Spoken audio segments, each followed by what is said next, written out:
Hey, everybody. Welcome back. It's very good to see you all. Oscar is asking, what is my cat's name? My cat's name is Bernie,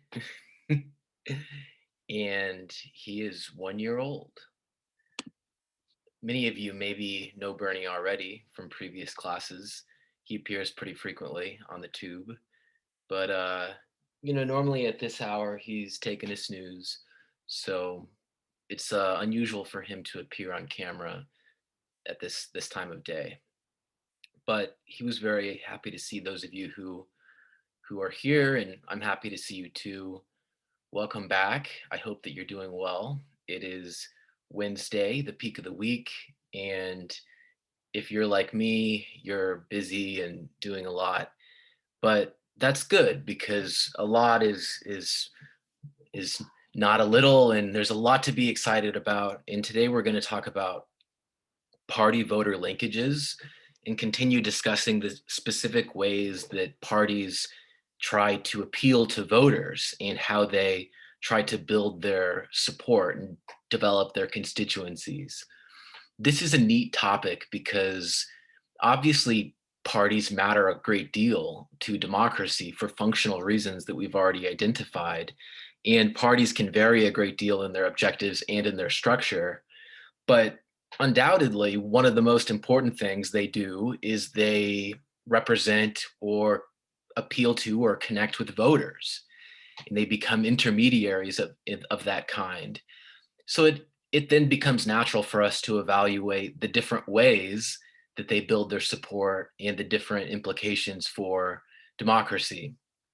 And so far, we've differentiated between clientelistic linkages. We've talked about charismatic linkages, and then also programmatic or policy driven linkages. And these are very different because they involve very different kinds of relationships with voters.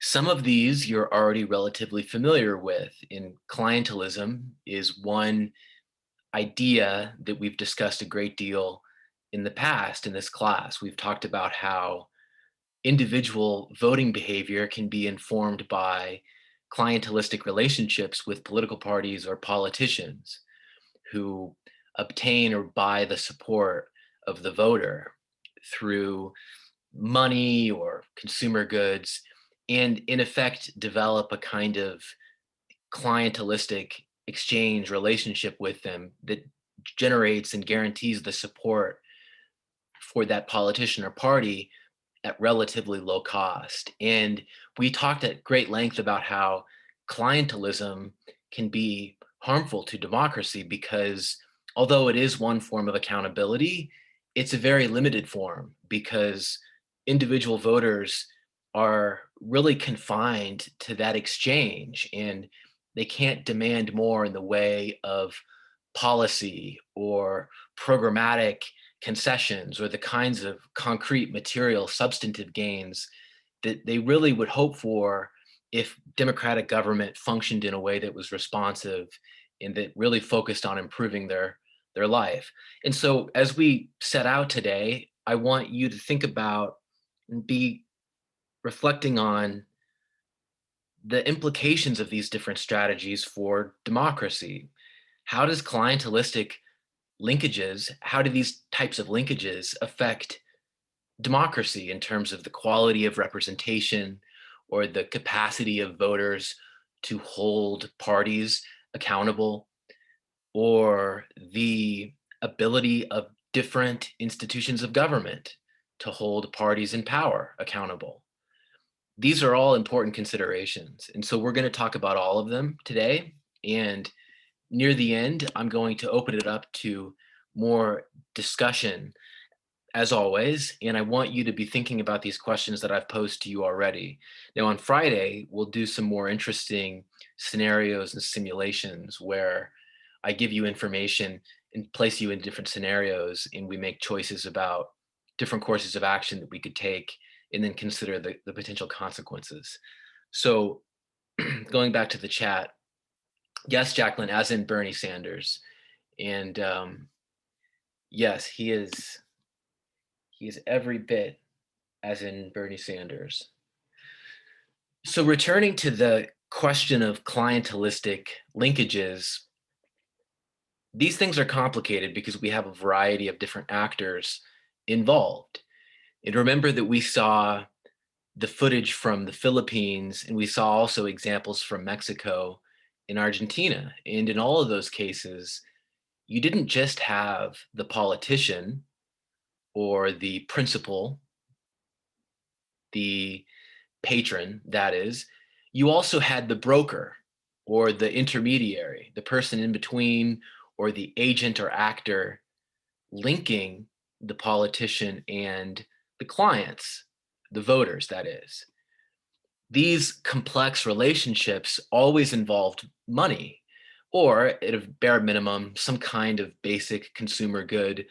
In Mexico, for example, it's not uncommon for people to get, a chicken or a 5-pound bag of rice and maybe some cash, maybe a money card, maybe some free clothing, this kind of stuff.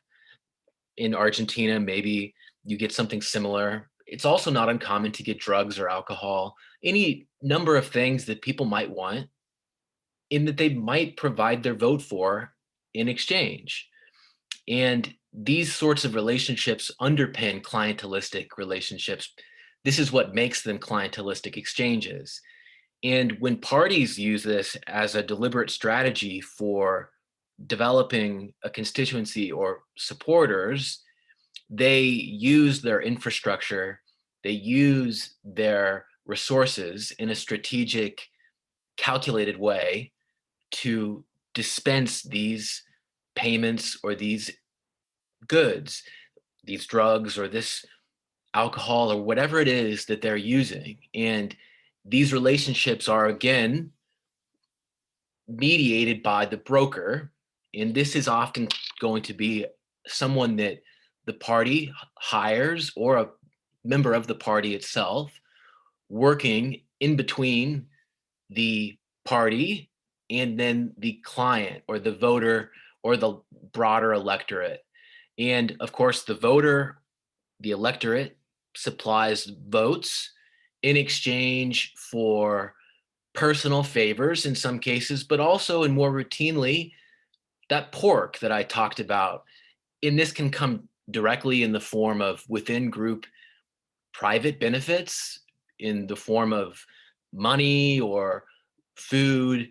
It might come in the form of benefits transferred through the budgetary process that are more of the kind that we think about as standard legislative pork, spending for a certain district or certain benefits or goodies wrapped up in legislation for a certain district, included or inserted by a political party strategically as part of this exchange. This relationship is a clientelistic relationship. It involves, in effect, vote buying and the dispensing of personal favors or favors in exchange for votes. And this is one strategy that parties use to develop support, and more concretely, to develop a constituency, right? A group of supporters, a group that will persist and continue for the foreseeable future. This is a strategy for developing political support for the long term. This is a strategy that we're familiar with, but this strategy of clientelistic exchange, represented here on the left, is only one type of strategy. And as one type of strategy, we can compare it to a charismatic linkage strategy, which would be focused more on expressive and effective attachments to citizens or voters or groups of voters. But before we get there, let me double back and talk about the distinction between two types of clientelistic linkage. Now, in all cases, a clientelistic linkage is one that is calculated, it is strategic or instrumental, it's deliberate, it's intentional. It's not incidental or accidental. It's something that is designed. It's an exchange between the principal, the party, and the agents or the voters, the members of the electorate. But beyond that, we can distinguish between two types. You can talk about a contingent exchange like exists in Mexico with the PRI party, the Institutional Revolution Party, which traditionally and historically has used clientelistic relationships in the following way. They make their provision of goods or money or services contingent upon support or a vote for that party. And they have specific ways of enforcing that support or that vote for the party. And they do so through monitoring facilities and various types of enforcement that they use agents for and whatnot. It's also common in Argentina. This is what we refer to as contingent exchange. The exchange, the continual exchange, the continuity of the exchange depends on the voter actually going through with it and supporting the party and continuing to vote for the party. Now, there's also the non-contingent exchange, which is looser and more relaxed. And this is where the party does provide some pork or some benefit or some material good or service, but not necessarily contingent upon a vote or support. They might do so in hopes of encouraging a vote or support, but not necessarily making it contingent upon the vote or the support, at least in the same way that it is under this type. These are the clientelistic exchange strategies that parties use. And these are especially common in countries that have high levels of inequality and relatively high levels of poverty, or where there is a large group of voters whose support could be obtained relatively cheaply with private benefits and through the exchange of money or goods for votes. And this is especially common then in places like Mexico, the Dominican Republic. It's common in some places in Argentina. It's common and used frequently by some parties in Chile. Really throughout Latin America, it's relatively common because there's high levels of inequality and because political parties can use the funds that they raise from elites to basically pay for and buy the votes of the lower classes. And so that's what's frequently done in, for example, Chile, where right-wing parties like the UDI, as I mentioned on Monday, will use the money that they raise from their elite supporters to buy the votes of lower class voters. Now, on the other hand, there is the charismatic linkage. This is where parties use attachments to the party through identification, party identification, or trait identification in the case of racial or group differences or commonalities. And then they'll also use charismatic leadership. These are all examples of the kinds of symbolic, expressive politics that parties and politicians will engage in. They'll seek to appeal to pre-existing party identification. Oh, if you're a Republican, you vote for the Republican candidate. You vote for the Republican Party. Oh, if you are a Black South African, you vote for the African National Congress. Uh, oh, the charisma or the leadership of a particular politician or party compels the support of a group who affiliates or identifies with the spirit or the cultural sort of expression of that leader. And as you can see, there's not much here, right? It kind of rings hollow. This is the nature of charismatic appeal. It is hollow. There's nothing there. There's no substance. It's about pre-existing affiliations or impulses. It's about hollow, meaningless, descriptive characteristics that might suggest a commonality, but might mean nothing really in substance. It has to do with charisma and appeal and symbolism and mannerism, things that really don't amount to anything at the end of the day. This is the essence of a charismatic linkage strategy. And as you can probably see, it's a weak strategy because charisma is vulnerable to to being seen for what it is, as hollow or as ringing hollow and as being empty handed when it comes down to brass tacks.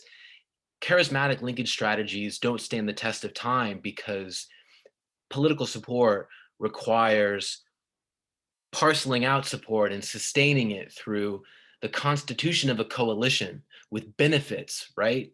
You've got to present the goods. You've got to come and deliver in order to maintain the support of those voters or this constituency.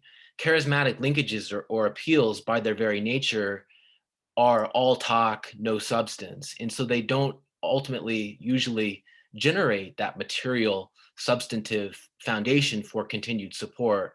And therefore, especially in a democratic system where competitive politics prevails, charismatic linkage strategies can be quite weak.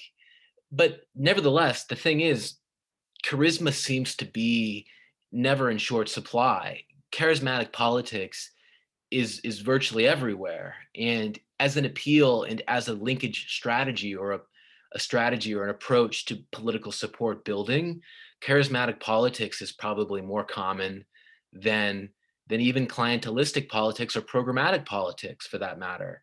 And even in a country like the United States, where there should be plenty of reason for, really concrete, substantive, material, programmatic policy visions when it comes to campaigning and in elections.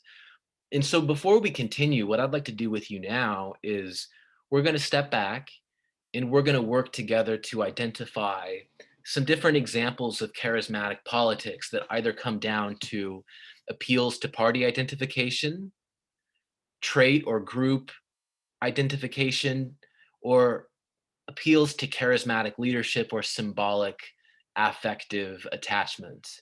And I want us to think generally and broadly. And there are many, many examples that reach across space and across time, and we can learn from them all. And so what I'm going to do is I'm going to open up a document as I always do, and we'll work together as a team, you see, to do this. So give me a moment here.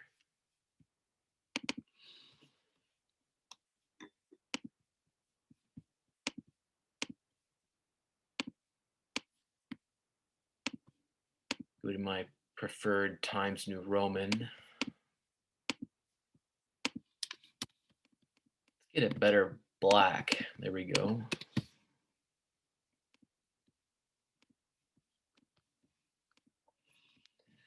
All right, everybody. So let's just think broadly and just generate some examples that fall under this heading of charismatic politics, the strategy of charismatic appeals or campaigning or strategy or political activity. Can you think of any examples?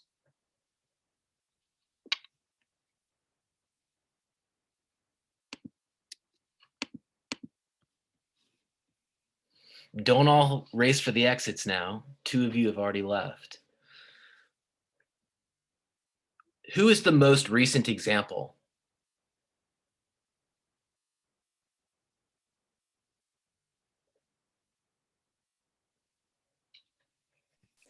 Um, Um, oh, you can go.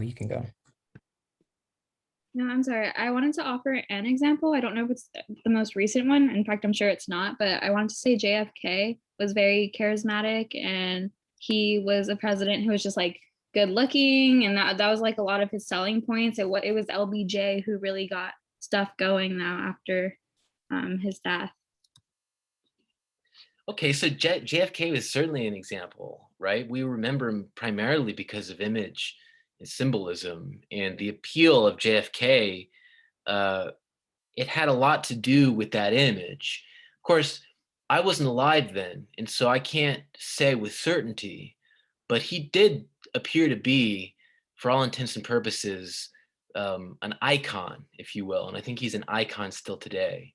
So definitely. Kyrie, did you want to make a comment?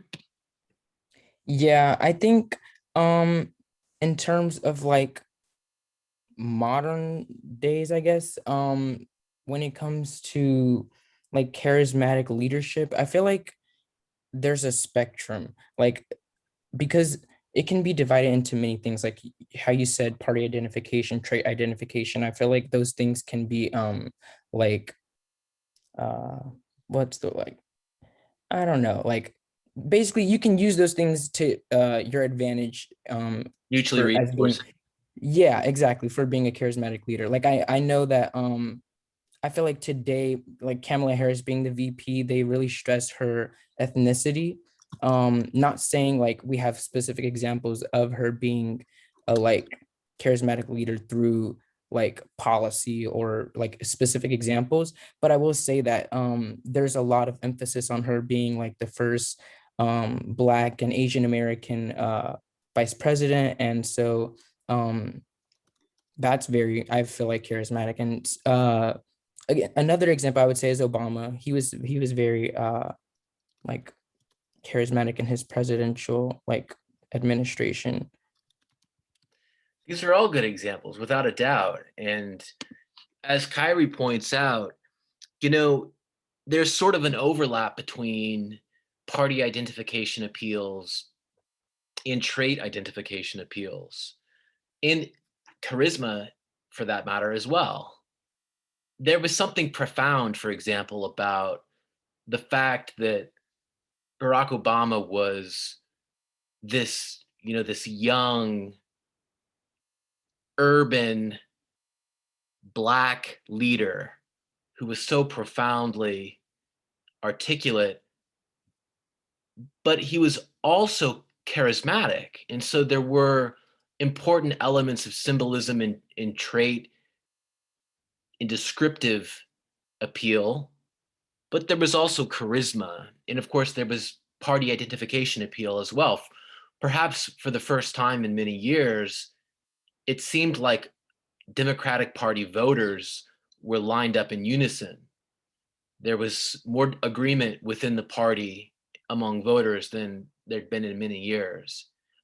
And so, yeah, all of this is relevant, but as you can already maybe begin to see, some of the limitations of charismatic politics appear quickly when we focus on some of these superficial and symbolic elements that can be less meaningful in substance when it comes down to the long haul and we start counting our victories and taking a look at to what degree our lives have improved, right?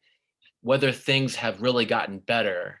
Sometimes these appeals in the support generated based on charisma can fall away quickly when people start demanding more. And this is the weakness of a charismatic strategy. And you saw on Monday that in the case of Senegal, the weakness of the strategy meant the collapse of democracy and not just the loss of the incumbent party. And so this is a real concern. This is not just an academic exercise. We're talking about, the real deal here. But there's so much to go into, and I don't want to limit your engagement here. So let me take a look at the chat and see what examples have been noted. Alondra says, I think an example would be Ronald Reagan as well, because many people liked his personality. He was able to be liked by both Republicans and Democrats. Certainly.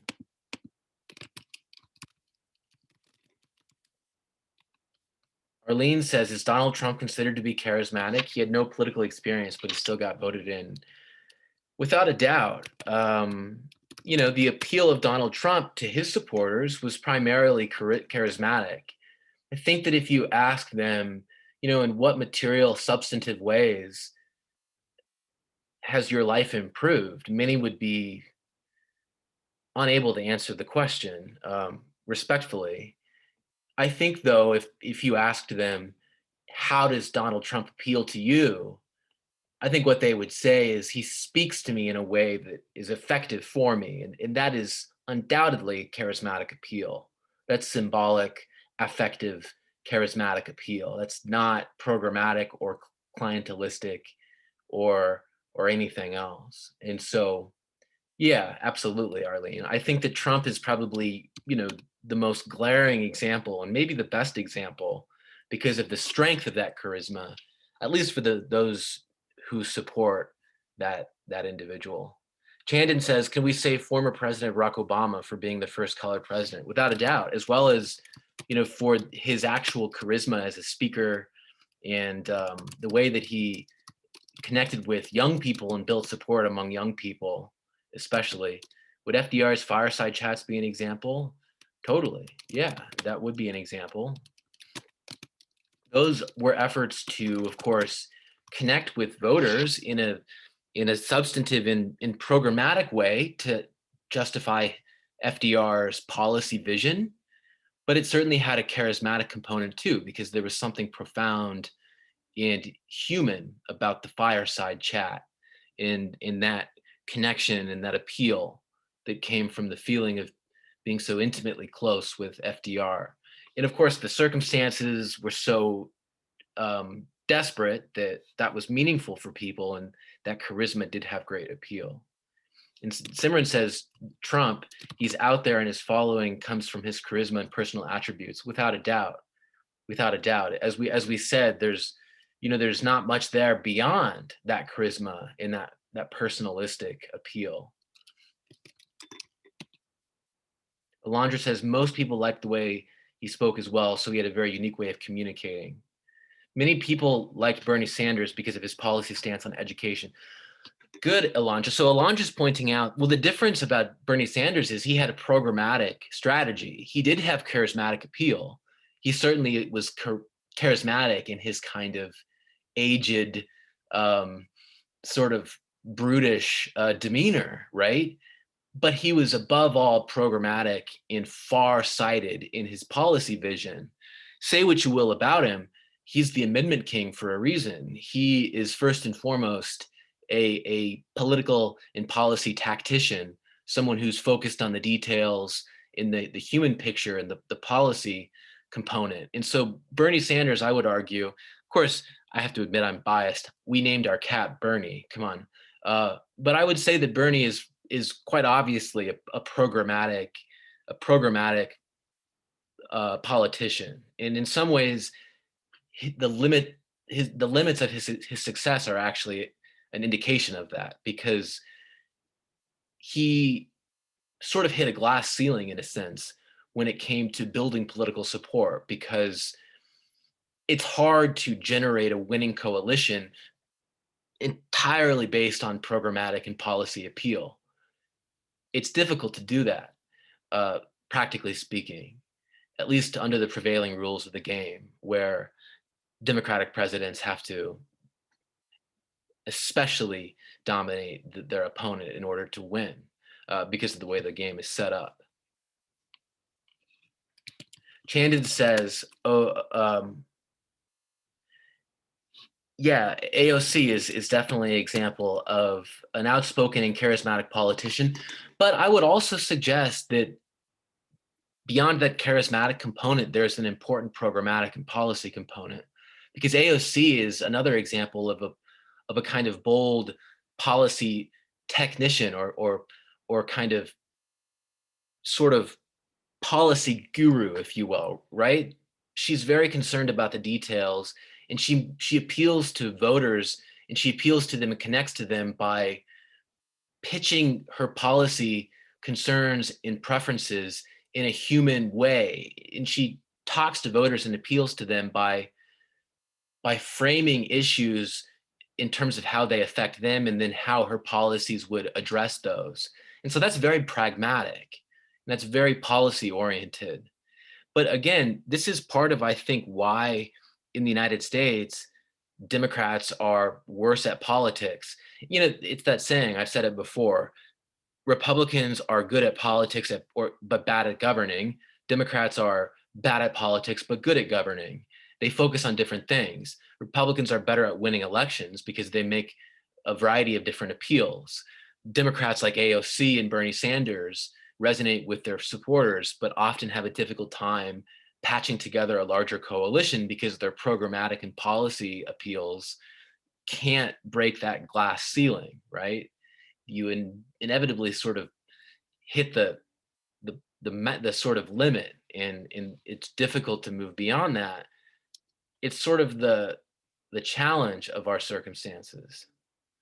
Oscar says Trump is an example of charismatic politics. He certainly is. Outside of U.S. context, would like Che Guevara be a charismatic like leader per se, Oh, since of he course. was like in the Cuban Revolution? Totally. Yeah. Ariana, the Pope is actually an example of traditional authority or traditional appeal.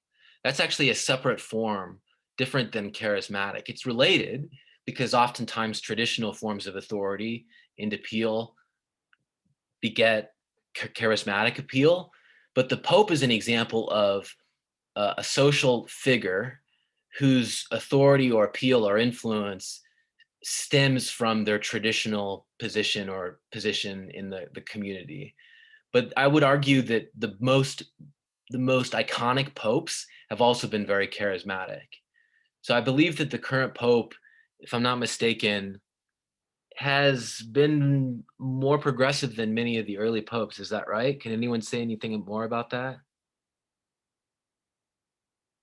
Who is the current pope? Wow, I'm really showing my. Well, I know the current Pope, Pope Francis, is the first Pope from Latin America, and as far as Sorry. sorry, uh, I don't know much about Catholicism, but I know that he's been said to have taken like relatively progressive stances compared to the Catholic Church as a whole. Yeah, yeah, but the problem is I'm now remembering is that been he's basically been charged with, or he's been accused of sort of harboring or endorsing repression during the military regime in Argentina. And so I can't speak to that. I've read that and read those accusations.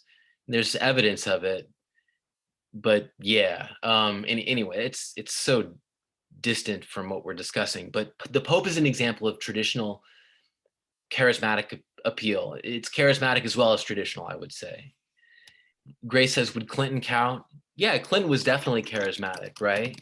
He was certainly charismatic, and so there was some policy there, right? But he was definitely charismatic. I just, if I can add Please. something, I just wanted to say one particular charismatic political trait that I think has been involved in a decent amount of the people that has been spoken about is the desire to be represented as one of the constituencies, because I know that a key part of charismatic politics is Trump has shown, the fireside chats are another good example of this, are that they demonstrate themselves that like I'm just like you, even though I have like different social status in society, but I am performing in such a way that demonstrates that I'm just like you. Exactly, right? It's like, I'm so common that I'm right there with you. And I think that Che Guevara is a really good example of that. And effective socialist and communist revolutionaries have been able to do that. And there's certainly an element of that charismatic appeal. Hugo Chavez, for example, those of you who are familiar with the late Hugo Chavez, extraordinarily charismatic appeal, extraordinarily charismatic, so much so that he was able to amass and accumulate great power for himself, informally as well as eventually formally through constitutional reforms that granted him all sorts of powers. But there are many comments that we're getting, and I don't want to um, discontinue your enthusiasm or miss your contributions, but I'm going to go ahead and return to the lecture. We've got 3 hands raised. Sorry, just saw that. I had I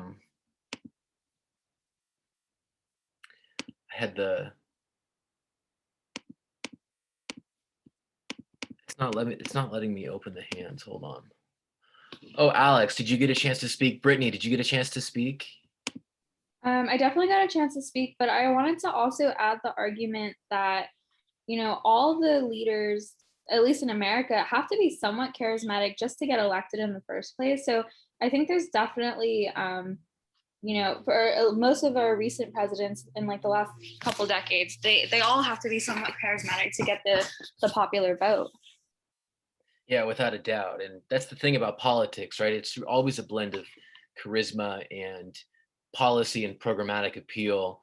Donald Trump is an extreme case because, he was never really much of a programmatic or policy oriented politician. His appeal was purely charismatic for the most part. And in some ways, that's what explains the durability of the appeal, strangely. And I say strangely because charismatic appeal is oftentimes the most vulnerable to collapse if there are underlying political or social changes that discredit the source of charisma or the a person who was originally charismatic. Ishan, did you get a chance to speak?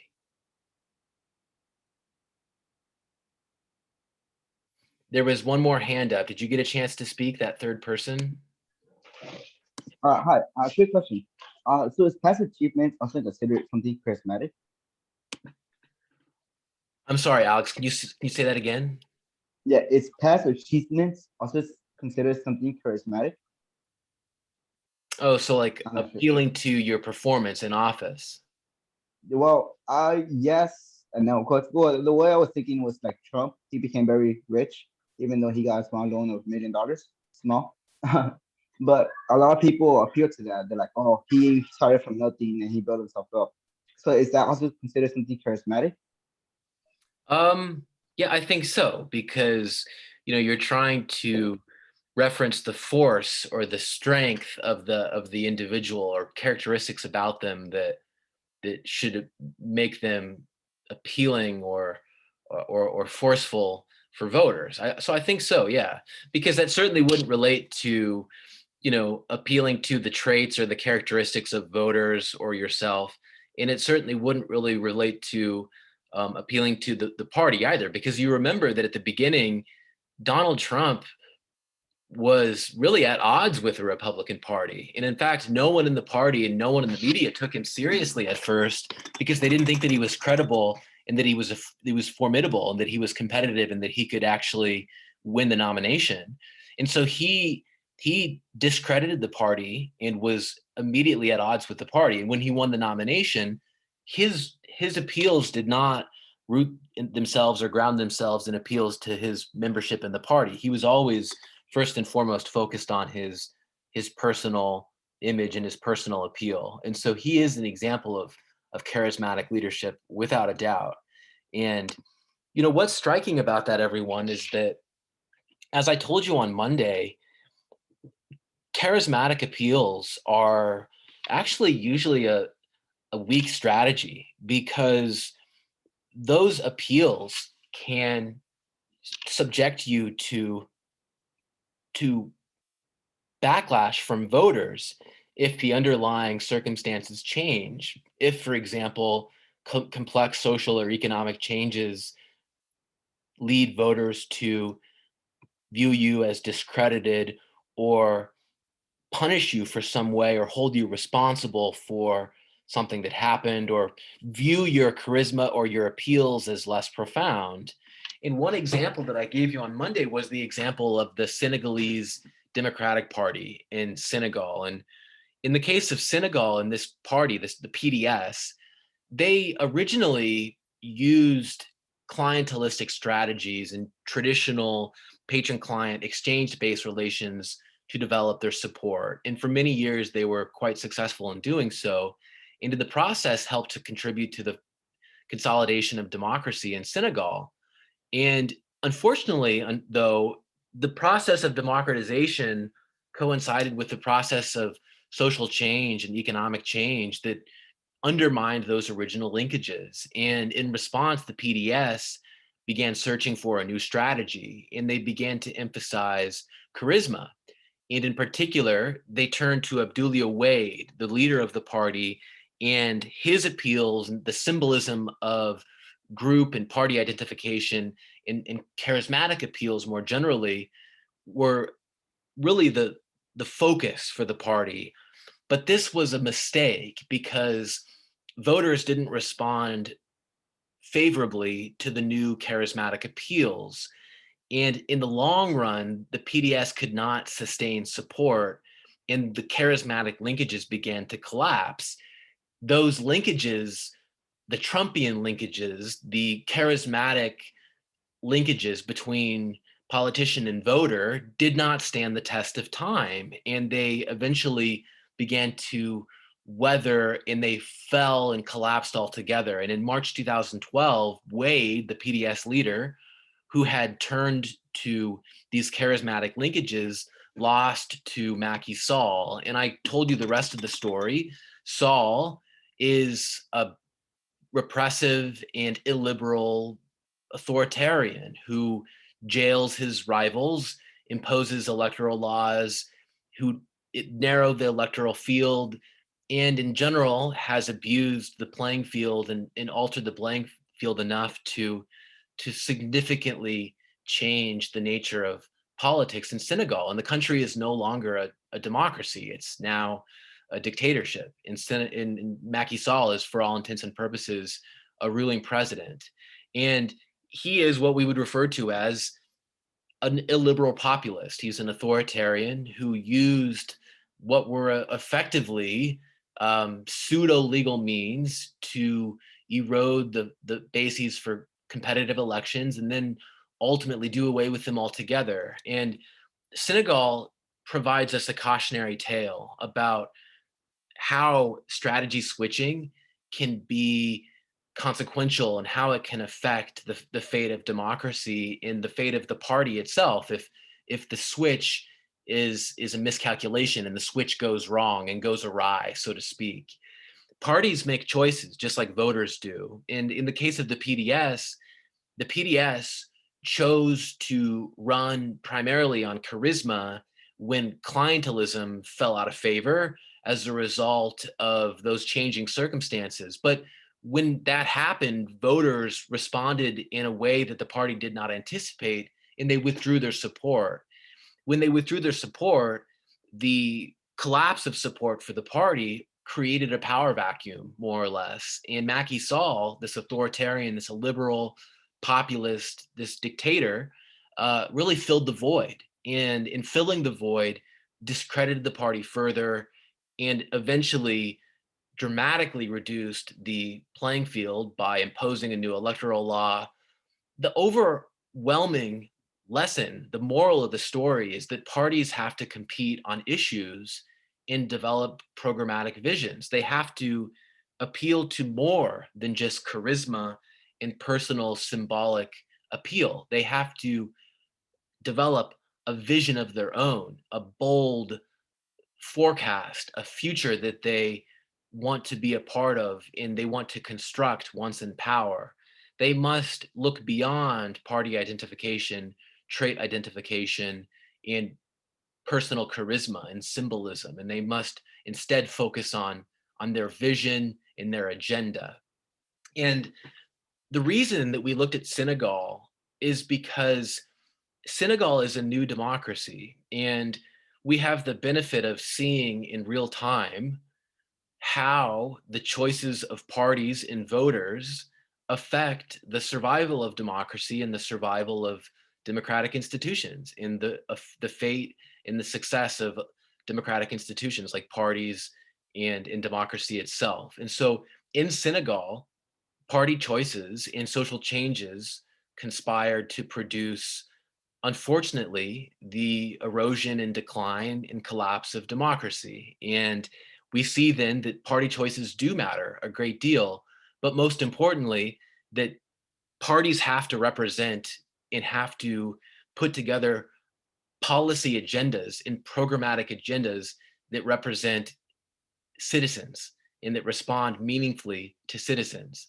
because citizens generate demands and they impose demands on democratic institutions like political parties and congresses and legislatures and courts and executives.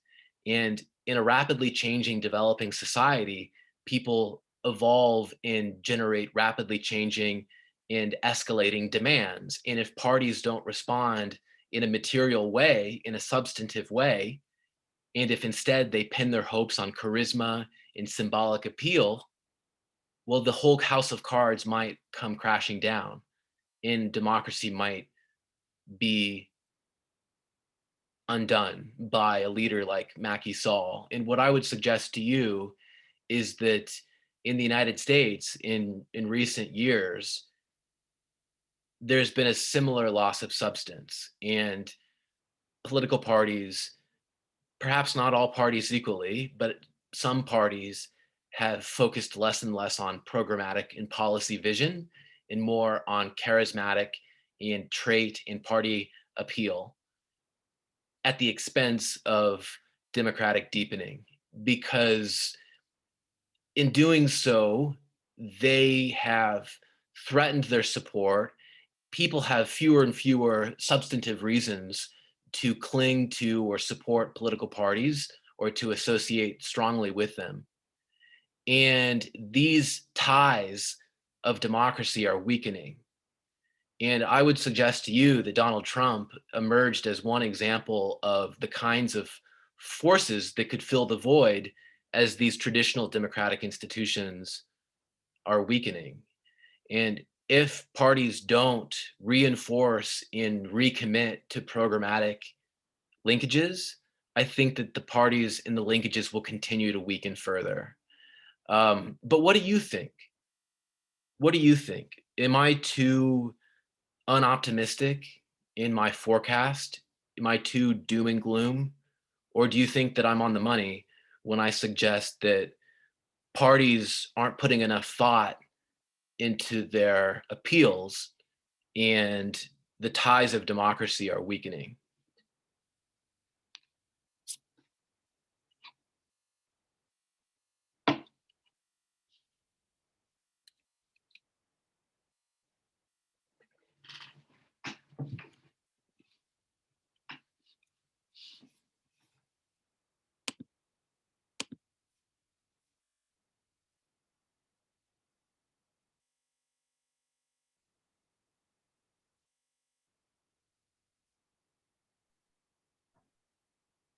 I feel like the ties of democracy are definitely decreasing because I don't think parties do a good job of appealing to voters generally. I feel like, at least in America, there's a lot of people see politics as one side trying to sort of headlock the other into submission, and sort of just be a like partisan bickering is thought of as the way government works, which has led to a rise in no party preference voters across the state and the country, which leads to less attachment to democracy because parties are how, you know, government works. And if people are less attached to parties in the center, then the more extreme views of the sides of the parties become overrepresented.